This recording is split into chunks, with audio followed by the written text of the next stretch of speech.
greater, so that yesterday will not be as bad as today, and today will not be as good as or as bad as tomorrow will be, or should I say, vice versa. Today will be better than yesterday, and tomorrow will be better than today. Something to that effect. So we want to make sure that we're on an upward climb as we go through things. Now, I managed to take the opportunity and list out for you guys. Oh, I did that one twice. I just seen that. Hold on, let me get that out of the way because I was like, man, why is it that that one looks like it's a double placement? It. I got you guys the list of the stocks, and what I did was instead of trying to chase down all of these stock options, um, I went the extra mile and just listed them for you. That way, you can write them down as you see them scrolling across the bottom of the screen if you're watching this from 16 by 9. But those of you that's watching it from 9 by 16, you can grab those stocks. That's from our core satellite portfolio. And y'all can utilize those to help you guys with investment options. I recommend that you go and grab 10 or 15 of the cheapest dividend paying stocks, spread all your money across them evenly, and then watch the money grow. And then expand into some other ones as you see fit. But, try to make sure that you keep your averages well above 15%. Now, let's go ahead and dive into today's show because today's show, we're supposed to be talking about investing in Iceland. And Iceland is going to be one of those things that it, it's, it's a different idea of investments, not like what you would think. And we're going to get into it to kind of give you the understanding as to what's going on. Because unlike some of the areas in Asia, Iceland is not as cheap as you would think, and investment opportunities are not as widespread. And we're going to get into that today so that you guys can have an idea as to what's going on. Because when we give you guys uh, some of those dynamics where uh, for those men that are looking for a family oriented woman that and then going to find themselves a place where they can afford to stay, you typically hear the traditional ideas of like the Philippines, Japan, Indonesia, Vietnam, Singapore, stuff to that effect. And a lot of people that hear about that get offended and then they start shaming the men for making those decisions. But when you do the research around the world, you have places like Rwanda, Bangladesh. You have a lot of other places around the United, not around the United States, but around the world that also are equally like Kazakhstan, financially affordable. But not all of those cultures are um, the traditional family-oriented culture like Norway. Norway is more egalitarian. So when you're looking for both the old fashioned teamwork mentality, where let's build a family together mentality, is what you're looking for. And then you're also looking for the let's make money and spend less money to do it mentality. You have a limited number of countries around the world that actually performs to that magnitude. Philippines becomes the number one choice because they actually work with you as a team out there as opposed to trying to dominate you. But we go to every country around, or we at least research every country around the world, and we try to come up with the information that is relevant. And you can do your own research to curate it and fact check it, and you'll come to find that, yeah, there are very few places where it is cheaper than Hong Kong, it's cheaper than the United States, and you have the family oriented behavior patterns at the same time. And that's why we're going to be talking about Iceland today, because I mean, look, you've seen the pictures. I mean, the impossibly green cliffs, the blue icy caves, right? The eternal glow of the northern lights. I mean, you've heard of the stories of a progressive, peaceful society, right? Viking paradise, land of fire and ice, where adventure is just around the corner, and a life somehow simpler and more pure than the ones that we've actually experienced, right? And then you've seen The fantasy that Iceland sells to the world splashed across your social media feeds. I mean, I've seen it too. In fact, a lot of us will chase it.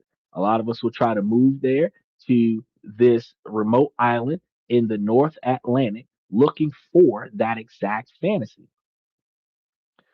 Some of the people that are looking for that adventure, that opportunity for a different way of life will end up trying to travel based off of what they've seen on their social media feed. But you need to understand something that what you see online is a fantasy and you're actually buying into that fantasy. I got to tell you that the reality for a regular person, someone without a trust fund or a high powered remote job, is much, much harsher than the dream that you guys have been sold. Because before you even think about booking a one-way ticket, before you start packing your bags with wool sweaters and hiking boots, there are three brutal truths that you absolutely must understand. And these are the truths that they don't put in the travel brochures. So I'm going to break down the insane cost of living that will bleed your bank account dry, especially if you don't have a surplus of revolving capital coming in. And this is often confusing when you start including their dating culture. That is nothing like you would have expected. And the hard reality of why this isn't some untapped land of easy money or simple investments. Now, this is the Iceland that you haven't been shown. And this is the brutal truth. So let's start with the most immediate, most visceral shock that you'll experience in Iceland. And you already know what it is, it's the cost. I want you to forget everything that you think you know about expensive cities London, New York, Zurich. Iceland is in a league of its own, and it's a punishing one. It's not just expensive, it's a relentless, soul crushing financial pressure that dictates every single aspect of your daily life. Now, this isn't a minor inconvenience, it's a fundamental reality of existing in this location. So let's get into those hard numbers. I'm going to figure out uh, the cost that will either make you gasp, nervously laugh, or find yourself in an area where you're just staggering. The average regular monthly salary here before taxes is around 758,000 Icelandic krones. I know that sounds like a lot. And when you convert it to US dollars, it comes out to roughly $5,550. So a little under $6,000 a month. A lot of people think I could live like a king on that. And I can hear you thinking it because at one point I thought that too. But you won't. You won't even live like a prince.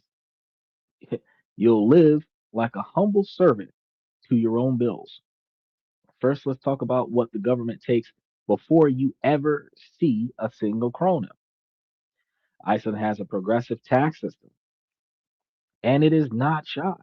For 2025, your income up to about 472,000 uh, Icelandic kroners per month, which is roughly the first $3,400 you earn. They're going to be taxed at about 31.49%. And a lot of people think that's manageable. Happy New Year's, Michael. Good to see you again.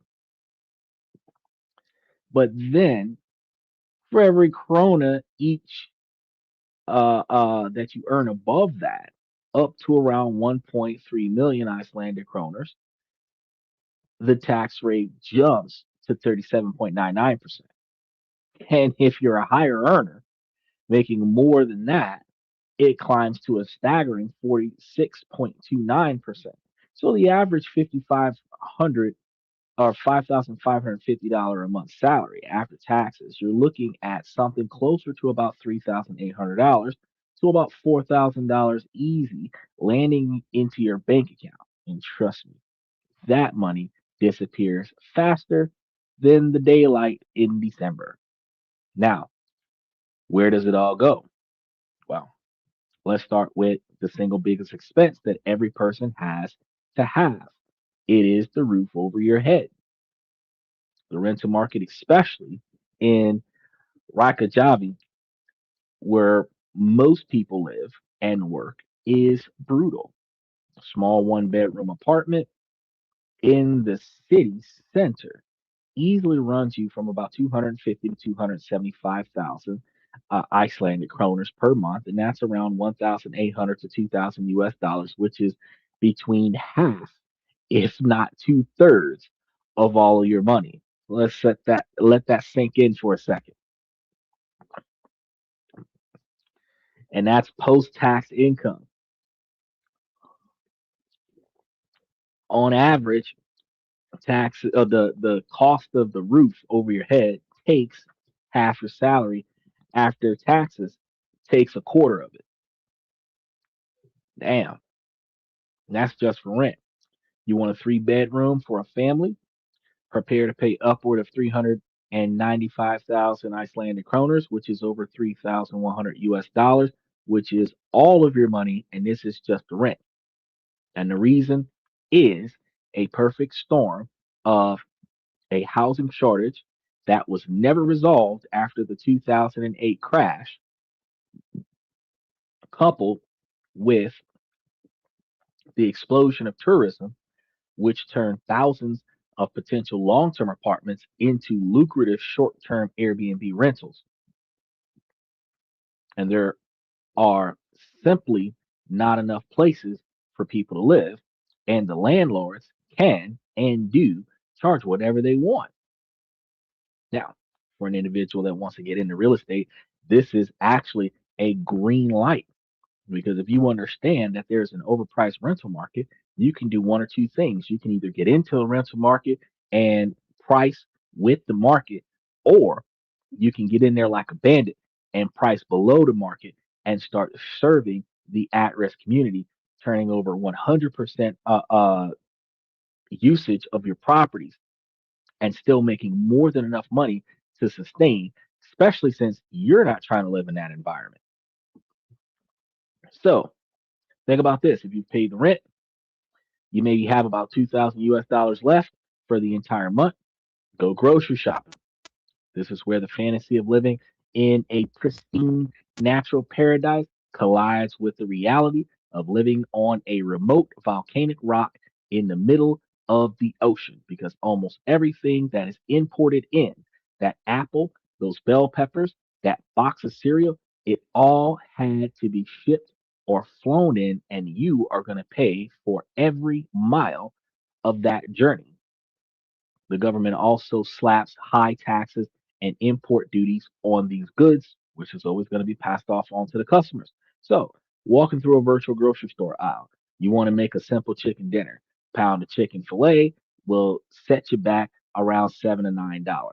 Pound of ground beef, forget about it. You're looking at around $13. A liter of milk, 198 Icelandic kroners, which is like $1.40. So nearly a gallon is going to be about $5.50. You're looking at almost $6 for a gallon of milk. Dozen eggs and close the doors at about $6. And a simple loaf of bread could easily be about $4 to $5. Now we're kind of feeling like, I pay that much in America. Probably more than that. I mean, a head of broccoli, often looking a bit sad from its long journey, might still be $5. Your monthly grocery bill for one person, even being frugal, will easily be over 40 to 50,000 kroners, which is around 290 to $360. And I can tell you that the average person in America is spending between $400 and $500 a person. So for the month, that is a lot of money, right? Eating out is not a casual decision. It's a major financial event because a simple meal at an inexpensive or cheap restaurant will cost you at least 25 US dollars. Want to take someone on a date for a mid-range or three-course meal? Be prepared to drop about 140 US dollars. Pint of beer, it'll take the edge off, right? And that'll take about 1,500 Icelandic dollars, which is about 11 bucks to get a beer. So your $2,000 is now down to about 1,650 US dollars just for the groceries, but you need to get around. Then when we start talking about that public transportation, not as comprehensive as in other major European cities, especially if you want to explore the nature that you came there for, right? So you think about buying a car, brand new Volkswagen Golf, standard reliable car, costs about 6.2 million Icelandic kroners, which is about 45,000 US dollars. Bro, this and a Golf, you could probably pull one of those off for between 18 and $25,000 in the United States. You're getting it for $45,000 in Iceland. Import tax on that vehicle is astronomical. So you might decide to buy a used one. You're still paying a significant premium. Then you need to fuel it up. Gasoline prices are around 300 Icelandic dollars per liter, which is about $8.10 a gallon. $8 a gallon, bro. I know some of y'all in some states right now they're still paying a little under $2 a gallon. Go over there by Iceland, $8 a gallon. So a simple commute becomes a serious line item on your budget. Let's not forget the insurance, which is always costly. Utilities are the one small mercy that you have, but they're not free. Thanks to Icelandic's incredible geothermal and hydropower, electricity and heating are relatively cheap compared to everything else, but you're still looking at around $100 to $150 a month for basic utilities and internet. So when you're tallying that up, you have the 1,900 US dollars for the rent, $325 for the groceries, $125 for utilities, some basic transportation, and be a little bit generous of it. Say around 200 bucks, you're at $2,550. And as before, you bought a single cup of coffee, a new pair of socks, gone to the movies, or even saved a single krona to invest somewhere else. But your average take home pay being around $3,900 dollars is now down to about $1,350 for everything else for the entire month. This is the reality. It's a constant grinding calculation. God forbid you spend a little extra money to get a little extra stuff for a few extra people that you have under that same income. You wind up not having a dollar. It's standing in the grocery store, converting price in your head and putting things back on the shelf because it says no to social invitations because a night out could cost you $100, and it's the death of spontaneity because you have to save to do something nice. You're the budget is crazy out there. So even experts estimate that a single person's monthly cost, including rent, can be around, well, excluding leaving the rent out, could be around $1,500 a month. But when you throw that rent in there, add an extra $2,000 a month for the rent, you're at about $3,500 a month. And when they're taking the rest of it for taxes, you're literally broke after you buy groceries.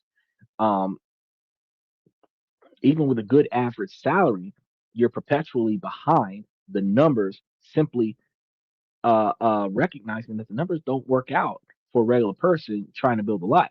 So you're not coming here to get rich. You're not coming to Iceland to save money. If you move to Iceland, you're coming here to work incredibly hard just to tread water. Now, you might show up on vacation, and if you put aside enough money for it, you go out there and have your blast for 2 or 3 weeks and then you come back. But to say that you're going to start up a standard of living here, that's not possible. But that's the first and most important truth about being in Iceland. Then You'll be trading financial freedom for proximity to the waterfalls. And for many, that trade is simply not worth it. Special shout out to the trader. He says the best thing about Iceland is the good looking women. Ha. Well, let's move from the wallet to the heart then. You've survived the stickier shock.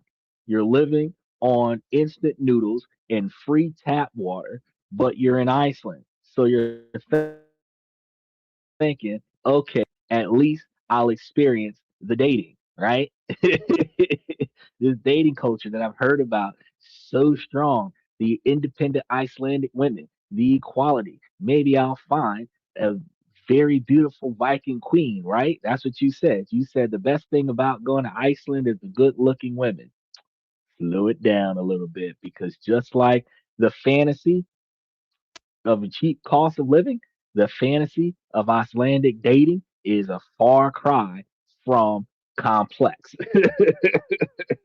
It's often bewildering.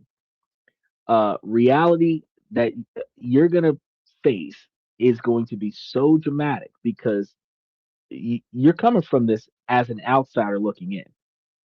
And I want you guys to understand that the brutal truth is that Icelandic dating is built on a foundation of radical equality and casualness that can feel liberating to some, but cold, confusing, and emotionally inaccessible to many foreigners. Because first, you have to understand the core principle that governs all social interactions here: gender equality, right? The crap that they're pitching in America. Iceland has been ranked number one in the world for gender equality for more than a decade straight. And this isn't just a political slogan, it is deeply ingrained in their cultural reality. So women have near total economic and social independence, which I don't have a problem with, but it is profoundly shaping the dating landscape. The traditional gender roles that many of us have grown up with in the United States, or whether we realize it or not, have been socialized into simply not applying in Iceland. And that's going to be tough because if we think about it, what does this look like in practice? Forget the idea of traditional chivalry. The women there are going to find that insulting. Insisting on paying for a woman's drink or meal isn't seen as polite, right? I'm telling you. What we would have done to look like a good man, they're going to see that as patronizing, as if you're implying she can't afford it herself. The bill is almost always split.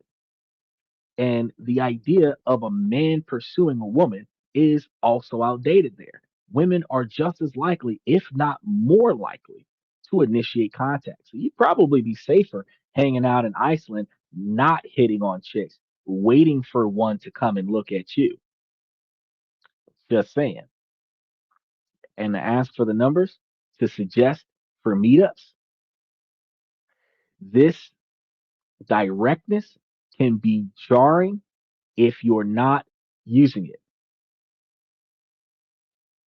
Let's look at it like this. They're going to come over, they're gonna ask for your number, they're gonna ask you for a date, they're gonna tell you straight up.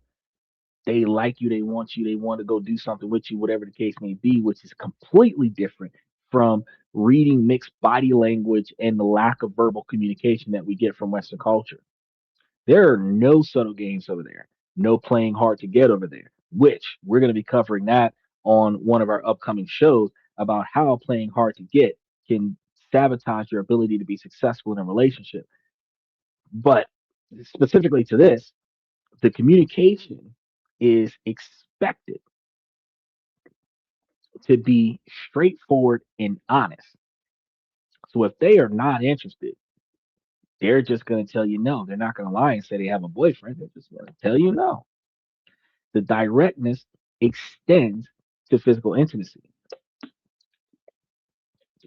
Now, the stereotype you may have heard sometimes crudely phrased, points to the fundamental difference in the dating scripts. In many cultures, a typical relationship progression is meet, date, get to know each other, become exclusive, and then become physically intimate. We should change that script, but that's the script that we have to go on. In Iceland, the script is often flipped on its head.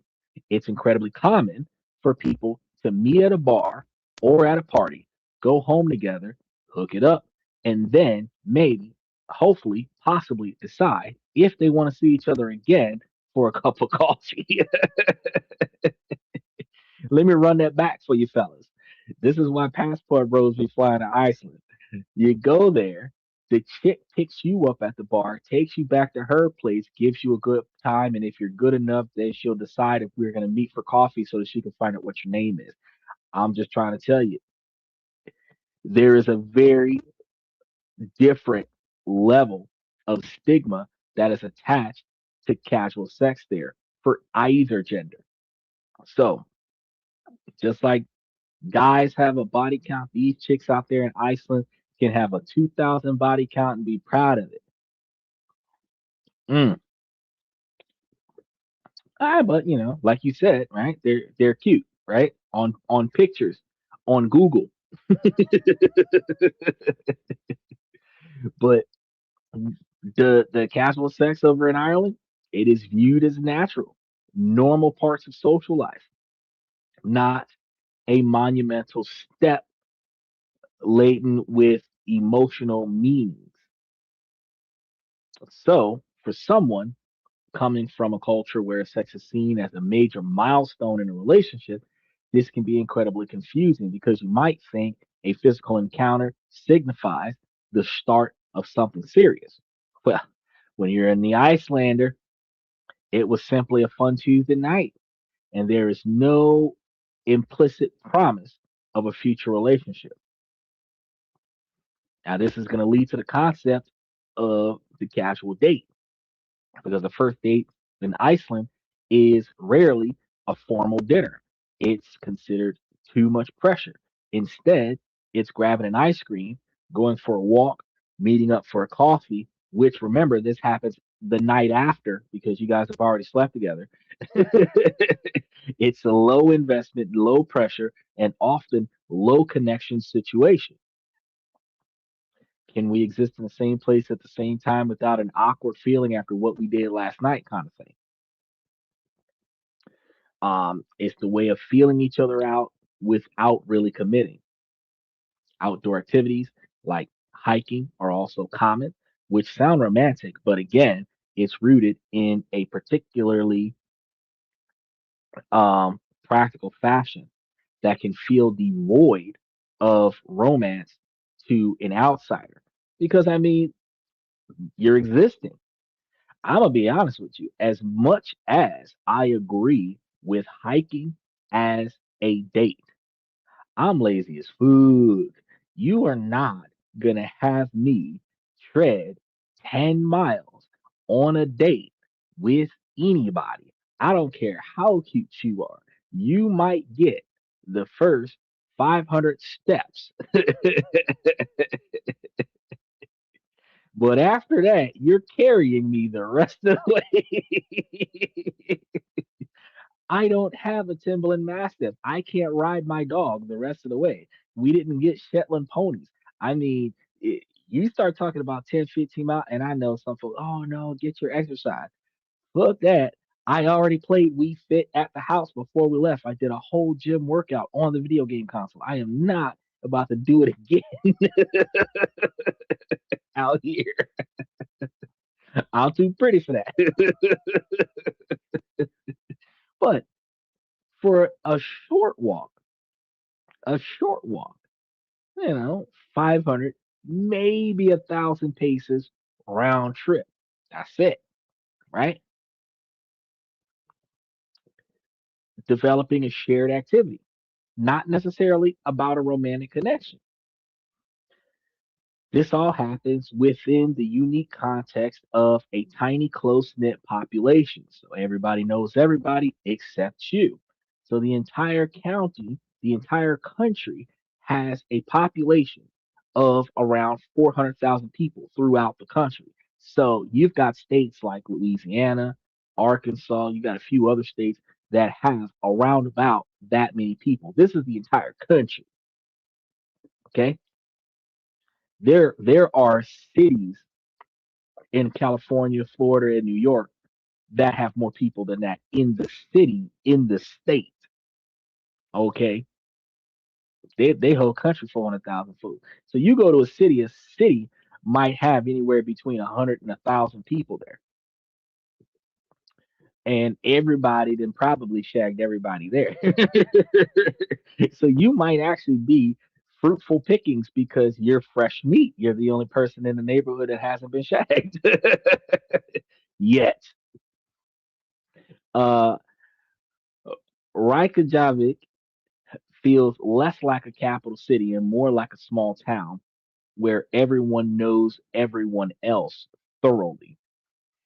There's even an app that is the Icelandic Icelanding a book. That's what it's called. Icelanding a book. Book of Icelanders is how it's translated. And that allows people to check if they're related before things get too serious. I'm not joking. Hold on. I'm gonna put this in the comment section. I want y'all to see that this is crazy. So y'all meet up, and y'all check each other's profile. And this the app right here, y'all. This the app right here. Y'all check each other's profile to make sure that y'all not related to one another before y'all smash. Because if y'all find out y'all related to one another, now y'all gotta just be friends. My dad is your sister's brother.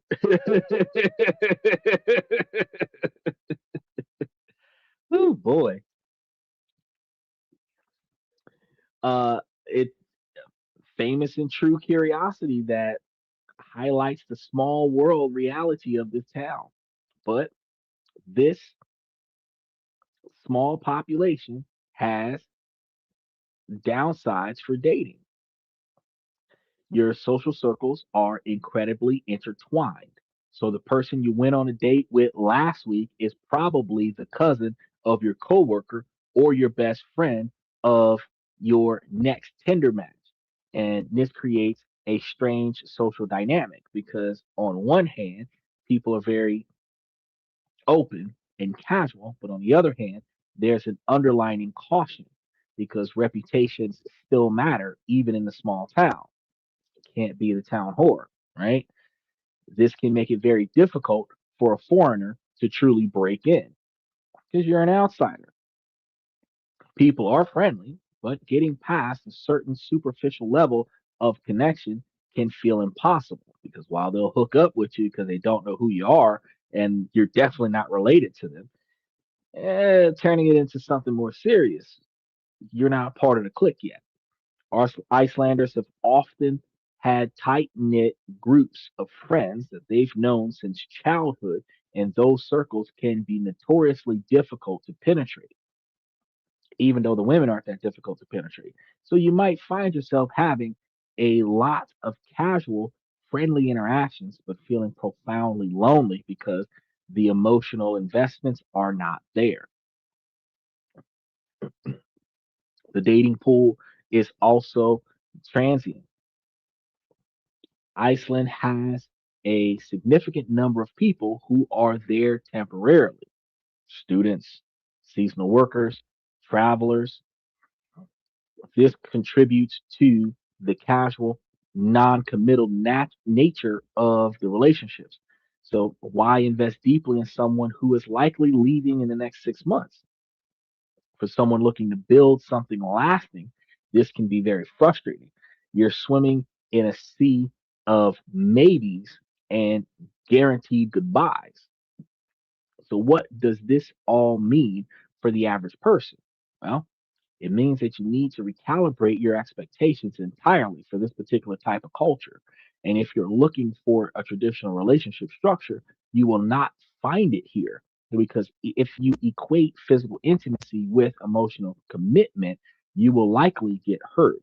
And if you expect to be the provider or the pursuer, you will seem out of touch.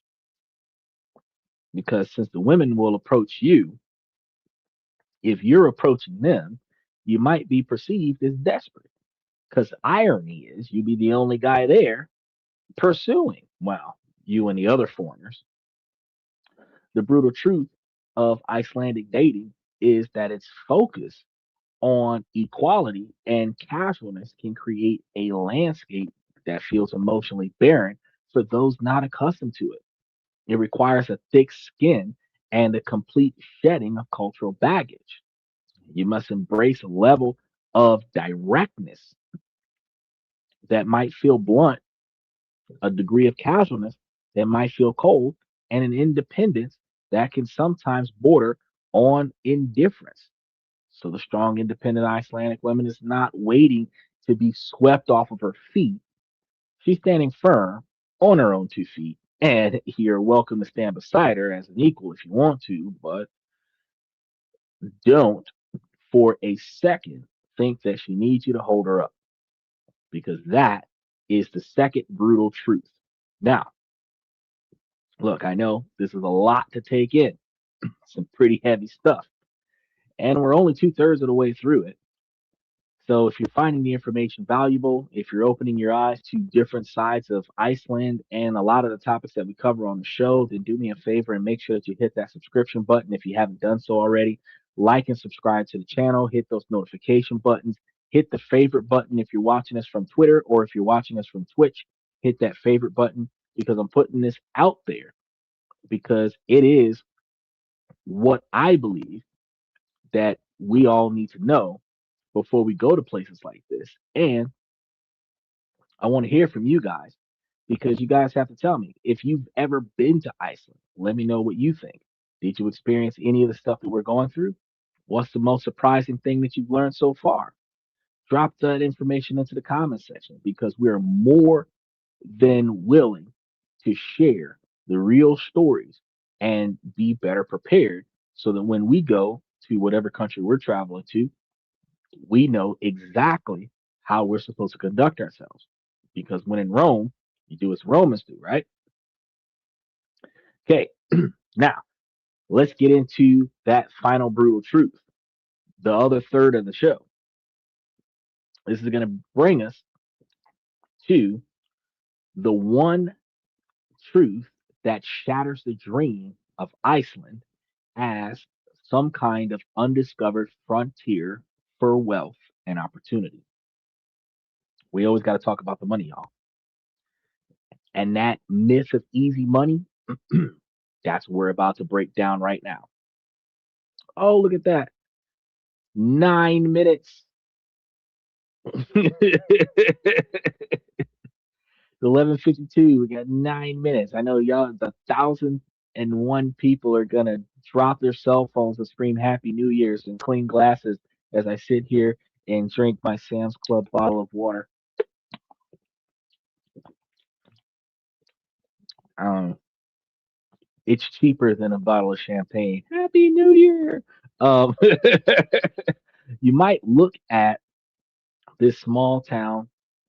It's kind of a developed country with its high standard of living, its blooming tourism, and unique energy resources.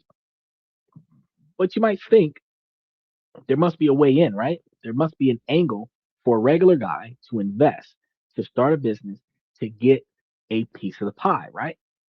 Well, the brutal truth is that for the average person, especially a non-European, Iceland is a tricky system. It is a fortress designed to protect its own, and you are on the outside squeezing in. The opportunities that you think are there are largely a mirage, accessible only to large corporations or those with the right passport and deep connections. Well, let's start with the most direct form of investment, buying property, because real estate is best done all over the world. As a non EEA citizen, you are generally not allowed to own the real estate in Iceland without special permission from the Ministry of Justice. I wonder if we can create an LLC that's called the Ministry of Justice. Doing business with the ministry. I don't know. Uh, but this isn't granted lightly, getting something from the Icelandic Ministry of Justice. You typically need to have a legitimate business purpose or a close personal tie, like being married to an Icelandic citizen. So the dream of buying a little cabin outside of Reykjavik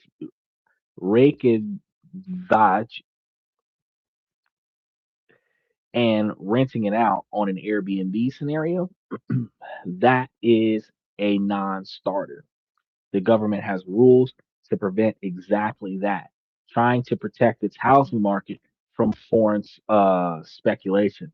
Now, if you're going to go in there, buy and hold, and instead of doing Airbnbs, do long-term rental properties, since there are 400,000 individuals out there, plus the ones that aren't actually documented, like the ones that are still growing up and whatnot. You still have the capability of buying low income, of buying property and developing low income, but that's from a business, an LLC or C corporation situation.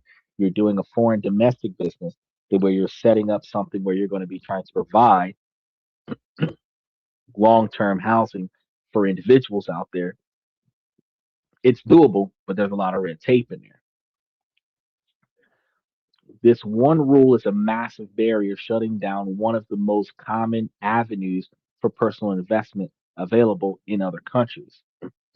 And okay, you think, so I won't buy property, I'll start a business. Again, you will run into a wall of regulations because while it's relatively simple for EEA citizens to start a business, it is more complicated for people who are not one of the locals.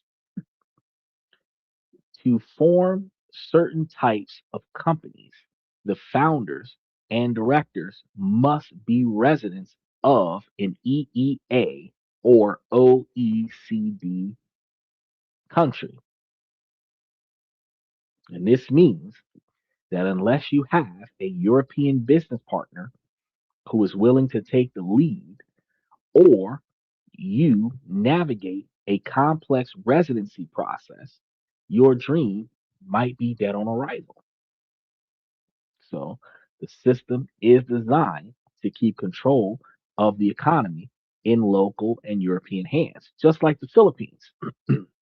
So you can't just show up with a good idea and a work ethic.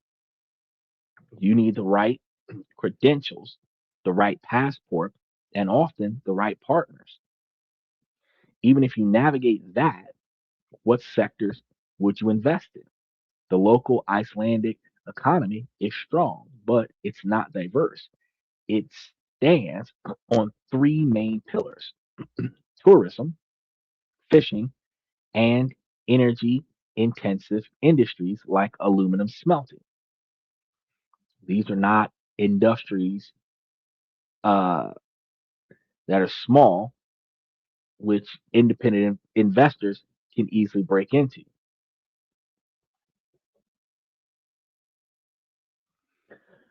The tourism market is saturated with large established players. Fishing is controlled by quotas and long-standing family operations. And aluminum smelting requires billions in capital. So the government does promote investments in sectors like renewable energy technology, data centers, and biotech. And yes, they offer incentives like R&D tax credits, but again, these are not opportunities for the average person. These are plays for institutional investors, venture capital firms, and multinational corporations. So they are likely for companies that can build a massive data center to take advantage of the cheap green electricity. not a guy who wants to open a bike rental shop. The entry barrier, both in terms of capital and regulatory compliance, are immense. So, how are you sleep barking about Happy New Year when we're doing a live podcast? Cut it out. Usually he's sitting on my shoulder up here like a big old cat, but he's actually a dog. So, what about the stock market? If you can't buy property or start up a business, can you at least invest indirectly? Yes. But for a low income person outside Iceland, more realistic, unorthodox exposure would usually be via methods that you can use from your own home country. First option is through low cost global or Nordic stock ETFs that hold Icelandic linked firms. An ETF or exchange trade fund is essentially a basket of stocks that you can buy with a single click instead of trying to pick individual winners. Since you're not there, you don't know which ones they are. If you're buying a small piece of an entire market, you're likely to do good all the way around.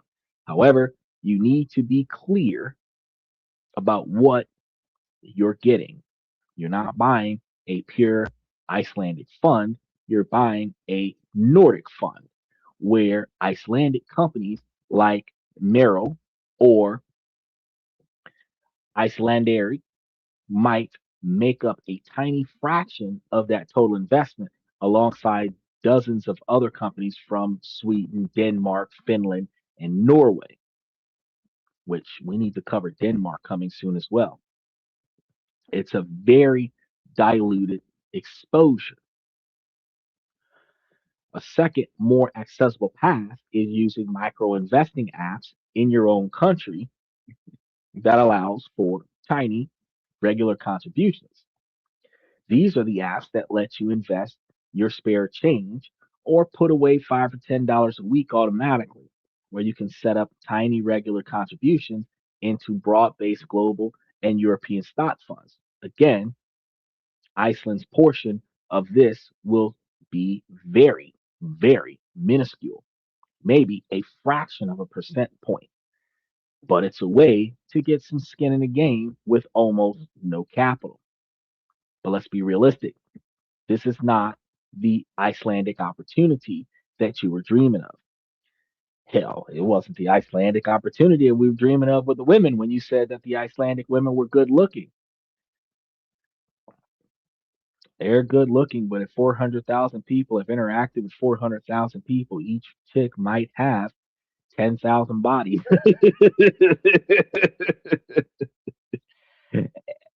And then you got to ask yourself, you putting your mouth on that?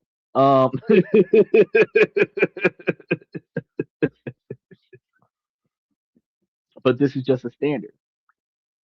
So you got to think about diversified global investing that you can do from your laptop anywhere in the world. It doesn't require you to move to Ireland or Iceland just to ensure the high cost of living or to navigate the complex social scenes. It is a detached financial transaction that has nothing to do with building a life in Iceland because that is excessively difficult. And with Iceland having a $5,000 a month standard of living for the poor, you're swinging over to Iceland with $6,000 to $8,000 a month. And if you're swinging over to Iceland with $6,000 to $8,000 a month, knowing that you're spending $2,000 to $3,000 to get there and $2,000 to $3,000 to get back, knowing that you still have to pay for your United States standard of living if you're not selling everything off and start traveling the world, you're looking at a good 20 grand for each month that you're going to be gone. Just want to throw that out there. Because if you're doing 6 to 8 thousand for your standard of living, if you're coming out of New York or California, 4 to 5 thousand if you're coming out of Florida or Texas, and then you're looking at another 5,000 to be there, you're already at 10. And then if you're looking at the 2 to 3 thousand to get out there and the 2 to 3 thousand to get back, you're looking at another six, which is at like 16. And that's 16,000. And you and I both know that we're missing something somewhere in there that has nothing to do with your passport. That's going to be extra cost. And if you buy any souvenirs, that's going to have extra cost. And you might have to pay extra money to ship it back. And that's going to be extra cost. So you just understand that if you're already at 16 and there's a $4,000 buffer between what I said as you're going to need about $20,000 a month versus what it really is,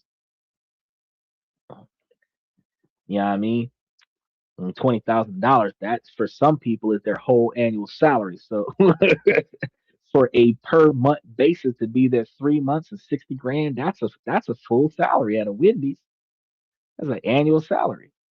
That's an annual salary if you worked at Walmart or a Shell gas station as the person pumping the gas. Well, they're not pumping the gas.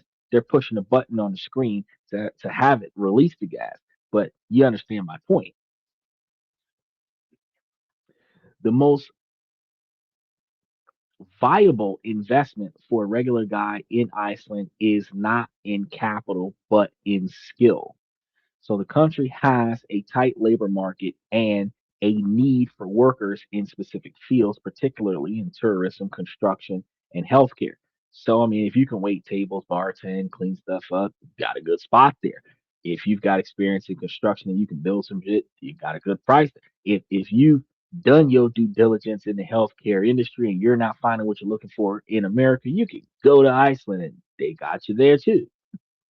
If you have a skill that is in high demand, which you should look and see if it is before you get there, you might find a way to get a work permit.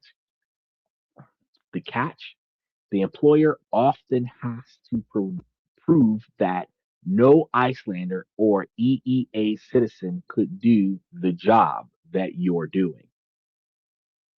Crazy, right? This can regulate foreigners to the jobs that locals don't want. Lower wage, physically demanding work in the service industries or manual labor areas. If that don't remind me of the 1800s when you first got off the boat and got your barcode. Mm, deep. But you might find a job, just unlikely to be the career defining, wealth building opportunity that you might have imagined. You will be a cog in their machine that serves the big industries, just not the way you would have hoped. So the easy money fantasy is just that, a fantasy. Iceland is not a land of untapped opportunity for the individual entrepreneur or investor. It is a mature, heavily regulated, and somewhat protectionist economy. The wealth is already concentrated. The rules are already written and they are not written for you. But, some of us with good tans can't find a country where the rules were made for us anyway. The brutal truth is that your financial past in Iceland is far more likely to be one of struggle than one of financial success and extensive wealth. You will work for your money. You will work very, very hard, and most of it will be consumed by the high cost of simply existing there. The dream of striking it rich in the land of fire and ice will freeze over very, very quickly. So, there you have it. The three brutal truths. The insane cost of living that will hold you in a financial chokehold. The unique, equality driven dating culture that can feel casual to the point of being cold and isolating. And the investment mirage, the reality that is not a land of easy money or open opportunities for the average non-Icelandic person. So I didn't make this to crush your dreams. I made this to arm you with reality. The fantasy version of Iceland is a beautiful one. What you see on social media is phenomenal, but it is, and it's not entirely false. The women in Iceland are very beautiful and swingers. The landscapes are breathtaking. The scene of safety is real because I mean, how far can they get with crime when you're stuck on a block of ice or an island of beautiful green grass? But the society is very, very progressive in many ways. Those things come at a cost, very, very, very high cost. A cost that is measured not just in Icelandic krona, but in the loneliness, in struggle, and in the constant grinding pressure to simply make ends meet. So for some people, that trade off is worth it. But for those who come here with a specialized, in demand skill, a high paying remote job, or substantial savings, the Icelandic experience can be incredible. Not everybody's going to want that though.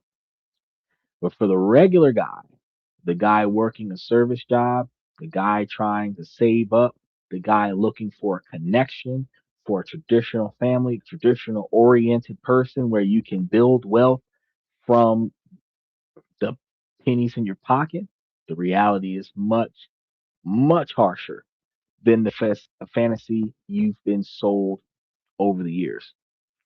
My goal is to give you guys the information that I wish that we would have had many, many moons ago to help you make decisions with your eyes open, not clouded by the aurora tinted glasses of Instagram posts and TikTok videos and travel blogs.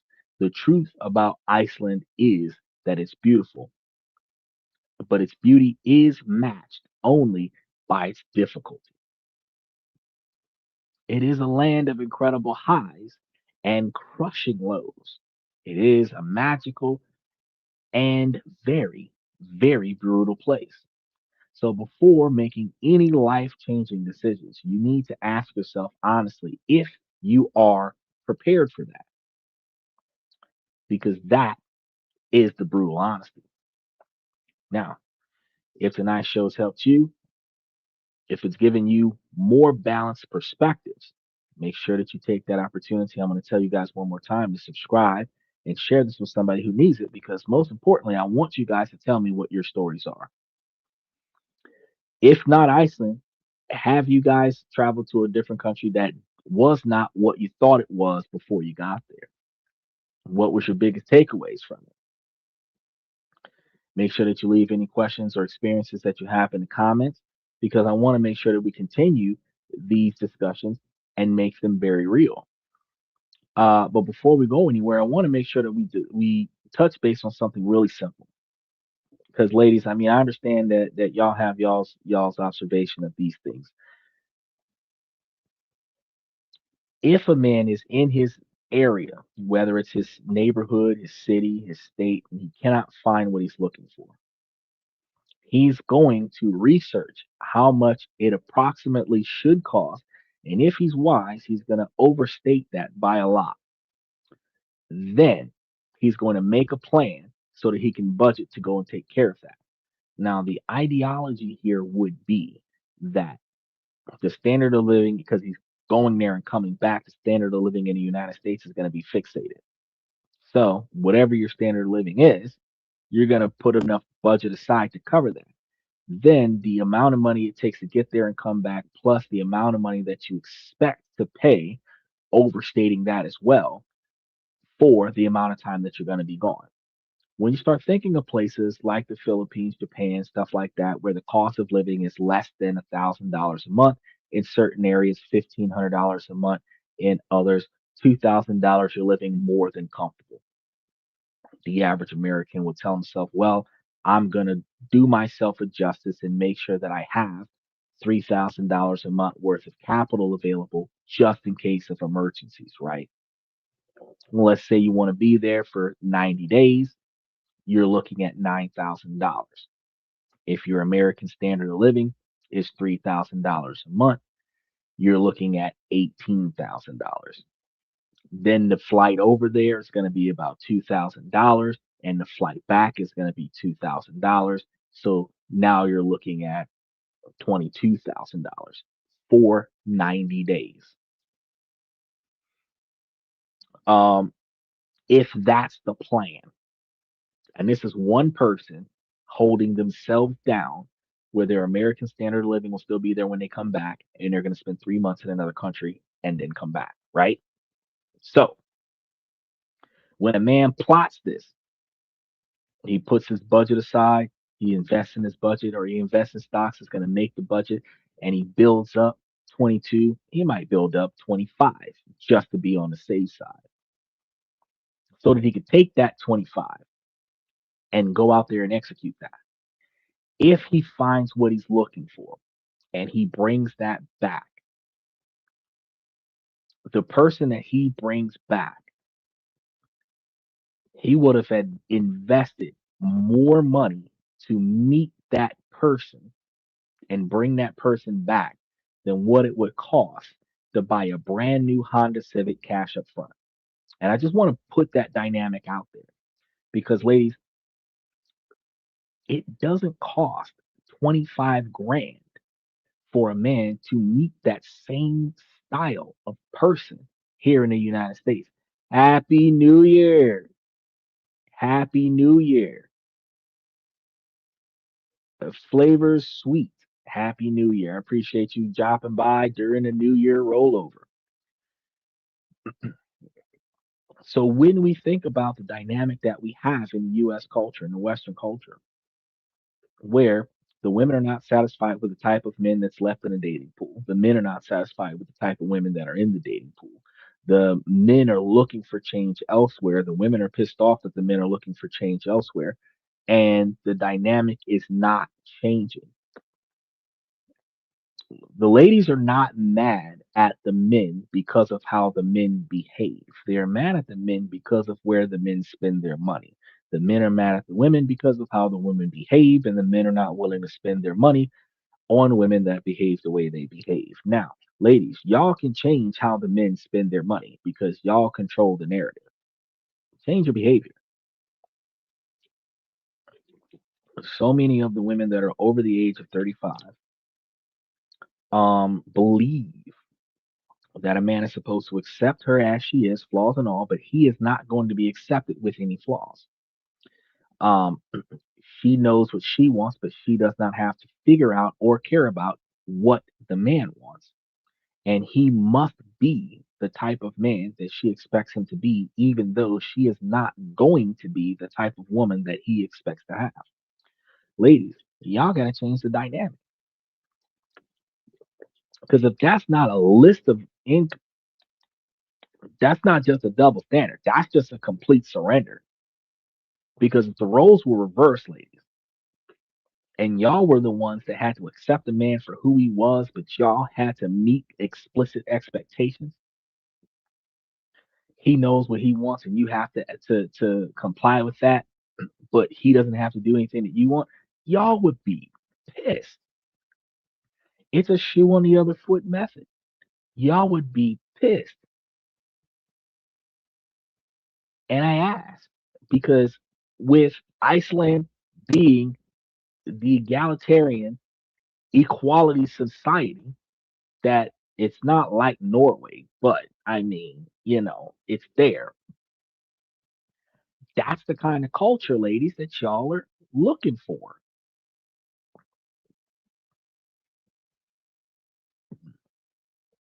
And the men are actually looking for more Philippines, Japan, Vietnam, South Korea, because the dynamic is different. We're going to get cooperation. The men are going to get valued. They're going to get appreciated.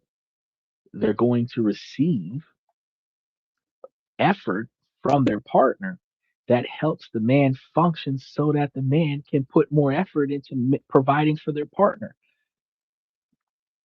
And I said this on the show before, ladies, if y'all start treating y'all man like a stock option and stop treating them like an ATM machine, you'll get better results. Because if a man is about to spend $25,000 to spend 3 months in another country so that he can find him a woman that'll come to America and be the wife that he wants to have, why can't the women in America be the woman that a man wants, not lusts for, wants, needs, benefits from, improves, thrives with, and instead of him wasting 25 grand to go to another country, that he can invest that 25 grand in America with the woman that's in America, where he can match that egalitarian 50 grand and work your way up to $1 million and not have to be on the struggle. Why not? Why can we not? Because we're covering that show coming up soon, and we're going to be talking about real soon, probably next week, because I know this week's calendar is somewhat booked up. How you can get into a relationship and literally build millions, yet 100% of relationships in low income society never make it there, and the largest majority of middle income society doesn't make it there either. Why? That's the question I'm going to leave you with today. Men stay single and build themselves up so that they can have the financial status for a woman to finally value him, where in his late 40s, 50s, 60s, now he's worthy of probably a woman that's 27 or 29, right? But when he was between 18 and 30, he was just something to do, part of the entertainment scene, but not necessarily someone to value. Why? We're going to get there. So, until we get there, I want you guys to stay tuned. Tomorrow, we've got a lot of stuff that we're going to be talking about. We had a question from Mixed Martial Arts last week about how to detach yourself from a relationship that you shouldn't be in anymore. Um, so, we're going to be talking about that one tomorrow. We have quite a few other topics throughout the rest of this week, and then we have our questions and comments from the fans on Sunday. I'm going to be getting the rest of the shows lined up for next week, where we'll be covering some of these other topics. So I want to make sure that you guys stay tuned, since we are definitely, in fact, live 7 nights a week. It is a high encouragement that you guys not only hit that like and subscribe button, but you hit that notification button. Follow us on Twitter or Twitch. Once they finish buying out TikTok and US has put up a US version of TikTok, we'll see what we can do about getting TikTok onto the show. But until then, I'm going to start off by saying, ladies, as long as the situation doesn't make sense, I'm going to keep asking you, ladies, to make it make sense. So, ladies, please make it make sense. And then, fellas, I give you guys this information to help you guys become higher value men, because you're not just valued by your income, you're also valued by your character. And if you are able to, fellas, make the changes in your life that could improve your personal life as well as your business life, then you'll have a better life. Because the first thing you have to focus on is changing the things in your life that you do not like, that are inside of your control, and then navigating around the things that you cannot control. And then, ladies, even though this is a male driven podcast from the male's perspective, y'all can take this information and utilize it to make yourselves higher value women as well. Because even with just today's Icelandic discussion, recognizing the equality network of Iceland, ladies, if y'all went there, don't think that you would go there and find chivalrous men. Because if you go to Iceland and recognize that the women are equally expected to be the women that they are supposed to be, the men would look at a woman that's a foreign woman that comes over there expecting the guy to pay, he's going to assume that she can't afford to pay for it herself, not because they think less of her as a person, but because the dynamic is that women are supposed to pay for themselves in Iceland. So even from the feminist mindset, if you were to travel to this country, you would not get the treatment that you thought you were going to get. If you wanted the traditional man, you might have to go to a different country. So, ladies, you too can take this information and navigate around the things that you would prefer to improve. With that being said, I want to thank you guys for coming to this and that. I'm your host, Xander, where we talk about this, that, and everything in between. And I'll see you guys tomorrow night.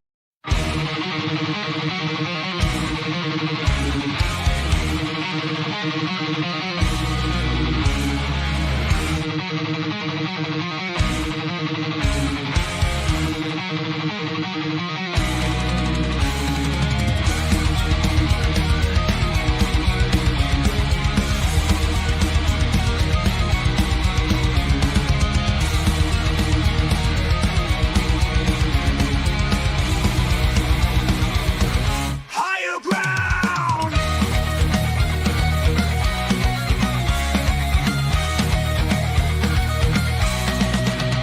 Used to chase validation, now I validate myself. Building inner strength, putting doubt upon the shelf. No more unnecessary drama, no more wasted time. Climbing higher, constantly making my own climb. Standing on higher ground where excellence is found. My potential knows no bounds, raising the bar, breaking ground.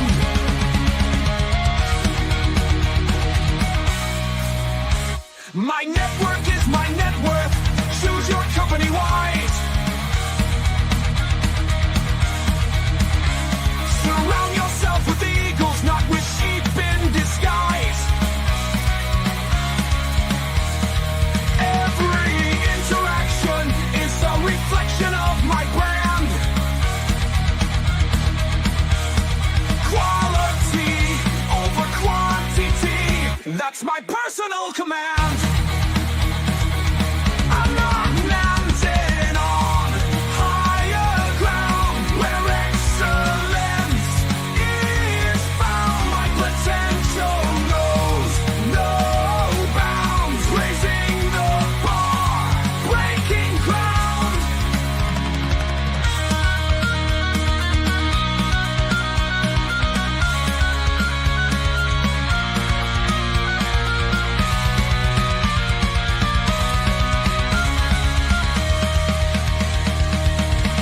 I'm not just living, I'm manifesting my vision, cutting through limitations with surgical precision. My expectations are my compass, my respect is my shield to mediocrity and chaos. I will never